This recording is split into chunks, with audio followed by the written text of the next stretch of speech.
안녕하십니까, 박정식입니다. 자, 오늘 시장 어떠셨습니까? 강력한 방향성은 전반적으로는 나오지 않은 것 같지만 일정 부분 섹터에서 조금 흐름이 강하게 나온 것 같습니다. 일단 지수 차트를 먼저 보면서 설명을 드리도록 하겠습니다. 지수 차트 띄워주십시오.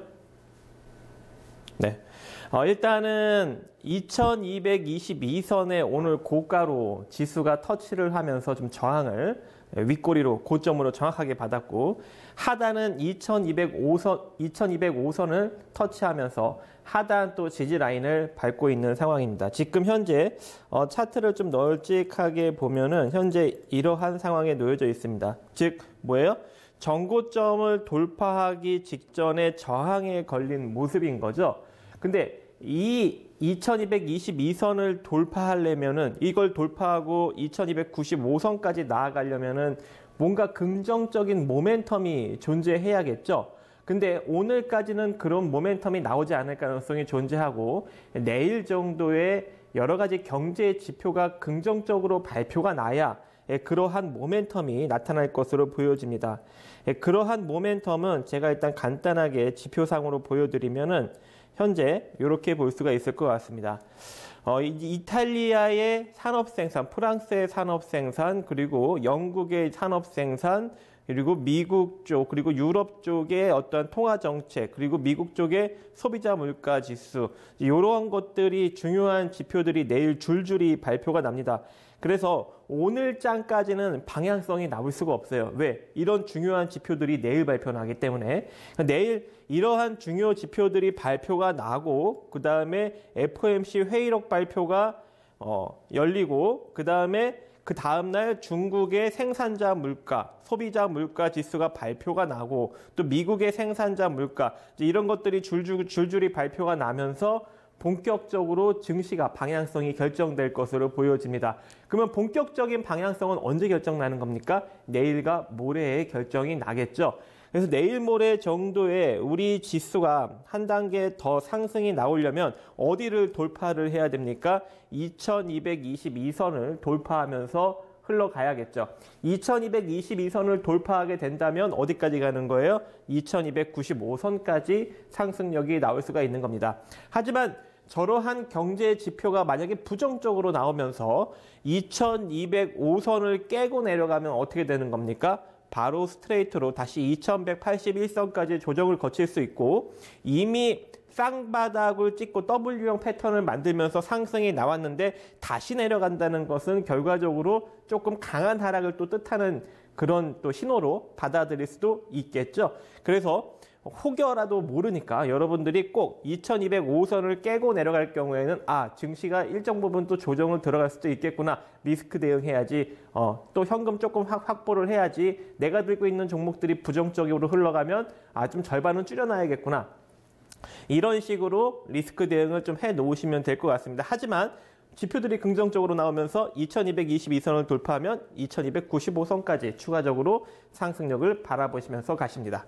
자, 그리고 코스닥 같은 경우에도 마찬가지예요. 일단 760선의 하단 지금 지지를 받고 오늘 좀 양봉이 나오고 있는 그런 격입니다.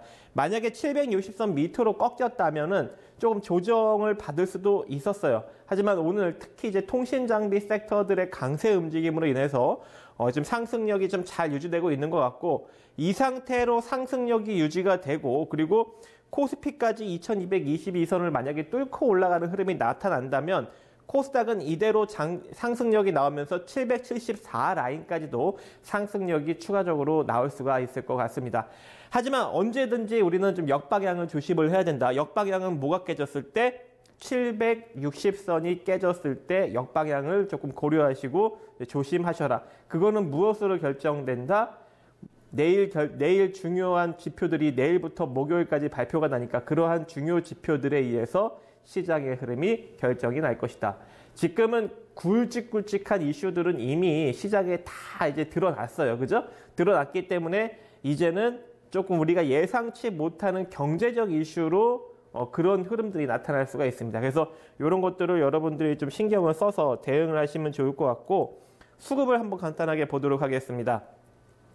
아직까지는 수급이 뭐 강력하게 낮 조정으로 들어갈 거야 라는 신호를 보내지 않고 있어요. 왜냐하면 오늘까지도 거래소에서 외국인의 현물 매수세가 들어왔고 또 콜옵션 매수세도 살짝 들어왔습니다. 전반적으로 보면은 외국인이 풋옵션을 많이 잡은 것처럼 보이지만 개인 물량을 봤을 때 콜옵션을 더 많이 뺏겼죠. 그럼 결과적으로 뭐예요? 일단 전반적으로 상승 포지션으로 지금 수급이 쏠려 있다는 것입니다. 그래서 일단은 내일장까지는 상승력을, 시장의 상승력을 조금 더 바라보시되 언제든지 우리는 무엇을 한다? 리스크가 나오면 상시 조심을 한다. 왜? 현재는 어떠한 시기이다? 전 세계적으로 경기가 둔화되는 시기이기 때문이다. 아시겠죠, 여러분? 그래서 수급은 이렇게 바라보시면서 일단 내일장까지 조금 더 상승력이 나올 거라고 생각을 하고 계속 일단 상승 포지션을 바라보시되 리스크가 나오면 상시 조심하시고 리스크 대응을 해야 한다. 다시 이제 파워포인트로 가서 한번 보도록 하겠습니다. 자, 코스피, 코스닥 시초 대비 약한 상승력 유지되면서 마무리되었습니다. 특히 이제 코스닥 쪽은 통신 장비 섹터가 조금 강세 흐름이 나타났고 반도체 쪽의 섹터는 상승력이 나오는 종목도 있지만 또 하락력이 나오는 종목들도 있기 때문에 조금 반반 좀 갈린 것으로 보여집니다. 그리고 코스피 같은 경우에는 전기전자 섹터가 조금 강세가 나오다가 막판에 조금 약세 흐름으로 바뀌었고 삼성바이오로지스랑 셀트리온 그리고 뭐 호텔신라 그 다음에 아모레퍼시픽 이렇게 중국 소비주 쪽이 조금 강세의 흐름을 보인 것으로 보여집니다. 그래서 오늘은 뭐 전체적으로 그렇게 강력한 흐름은 나타나지 않고 이런 이제 특정한 섹터, 특정한 종목들로 상승력이 마무리되었다라고 볼 수가 있을 것 같아요. 일단 뭐 특징주로 간단하게 보면은 오늘 상승력이 나온 상위 종목들을 한번 간단하게 한번 보도록 하겠습니다. 상승력이 나온 상위주들 제가 지금 컴퓨터가 좀 느리네요. 예. 상하이를 간단하게 보면 이제 이런 종목들이 오늘 좀 상승력이 나왔는데 요걸 간단하게 보면 제가 한번 전체적으로 보면 일단 기가레인 이것도 이제 5G 관련해서 상승력이 나온 거고 전파기지국도 결국 뭐예요? 5G 관련해서 메타레스는 탈모 치료제 이제 이건 이제 일정 부분 이런 이제 적은 소형주들이 이제 상승력이 이제 제약바이오 쪽에서 나오는 거고 그 다음에 크로스바이오도 오늘 조금 이제 미국에서 줄기세포를 이용한 미니 망막 개발 성공이 이제 과거에 이제 그런 성공률이 작년에 나왔었는데 오늘 갑자기 또 수급이 몰리면서 급등력이 나온 것이고 이 비셈전자도 5G 관련해서 상승력이 나왔습니다. 광통신 선로 사업이 또 이제 사업을 하고 있으니까 전파기지국도 결과적으로 공영 무선 기지국. 그러니까 오늘 전반적으로 상승력이 나온 종목들이 결과적으로 뭐예요? 통신장비 섹터들이 많고 시가총액을 보더라도 다 뭡니까? 1000억 이하짜리들 그리고 1000억 근접 그리고 2000억 이하짜리들이 상당 부분 포함합니다. 예, 그렇기 때문에 오늘도 조금 소형주들 쪽에서 상승력이 좀 강하게 나오는 모습이다. 그러면은 내일장도 어떤 종목들이 강력하게 상승력이 나오겠어요? 소형주 쪽에서 나타나겠죠, 여러분. 그래서 제가 지금 지속적으로 강조드리고 있어요. 저번 달부터 했던 것 같아요. 그죠? 계속적으로 여러분들은 중소형주에 조금 집중을 하셔야 된다. 왜? 시장이 애매하니까요. 그죠? 시장이 대세 상승력이 나올 그런 시기는 대형주가 먼저 갑니다. 시장이 대세 상승 시기에는 대형주가 먼저 가는데 지금처럼 시장이 대세 상승력으로 가기 애매한 시기에는 뭐가 움직인다? 이렇게 중소형주들이 움직입니다. 그래서 내일장도 여러분들이 좀 중소형주에 집중을 하셔야 될 것 같고 다시 파워포인트로 넘어가서 보면 다음 페이지 보도록 하겠습니다. 문재인 대통령님이 세계 최초 5G 혁신 성장 의지를 밝혔고 그로 인해서 여러 가지 이제 5G 관련 정책, 5G 전략을 정부에서 세웠습니다. 정부에서 20조 원 정도를 투자하고 민간에서 10조 원 투자해서 2022년까지 조기 구축을 하겠다. 그래서 이제 오늘 통신 관련 이제 주들이 이제 급등이 지속적으로 나왔고 오늘 이제 이런 이슈가 나왔기 때문에 이 관련주들이 내일장까지도 일정 부분 시세가 이어지고 며칠은 더 이어지겠죠. 얼마 전에 이제 로봇 관련 이슈가 나왔을 때도 그 로봇 관련 이슈가 바로 상승력이 나오고 끝났습니까? 아니죠. 지금까지도 일정 부분 상승력이 이어지고 있으니 오늘 상승력이 나온 통신장비 섹터들도 일정 부분 상승력이 며칠 더 이어질 것으로 보여지고 있습니다. 그리고 미국이 110억 달러 규모의 EU 제품에 이제 관세를 부과한다고 합니다. 결과적으로 뭡니까?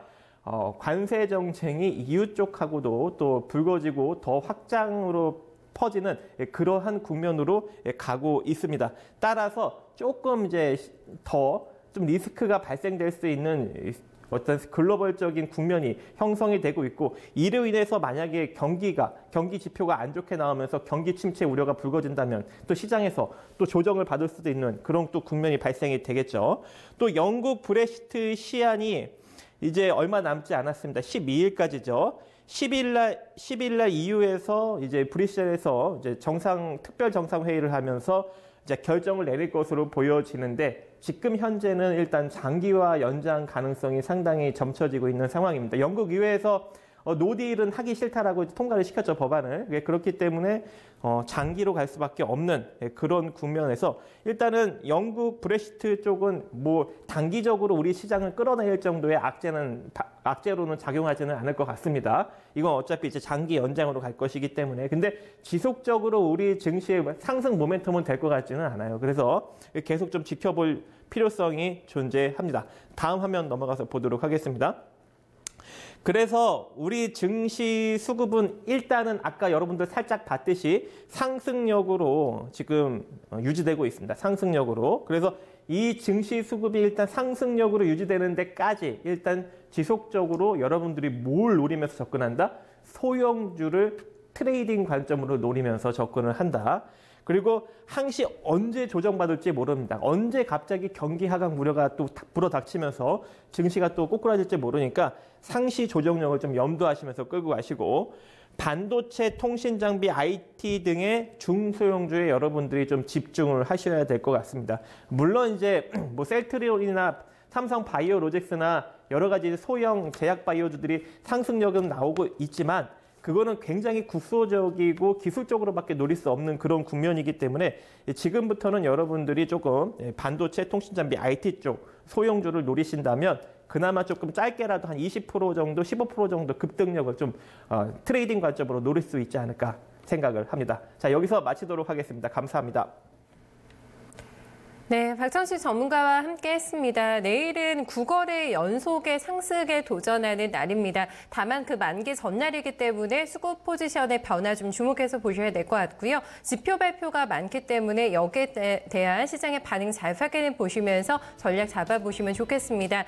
오늘도 투자 판단에 대한 도움 말씀을 드렸습니다. 하지만 종목의 상승과 하락을 보장하지 않는다는 점 체크해 주시고요. 저희는 내일 다시 찾아뵙겠습니다. 고맙습니다.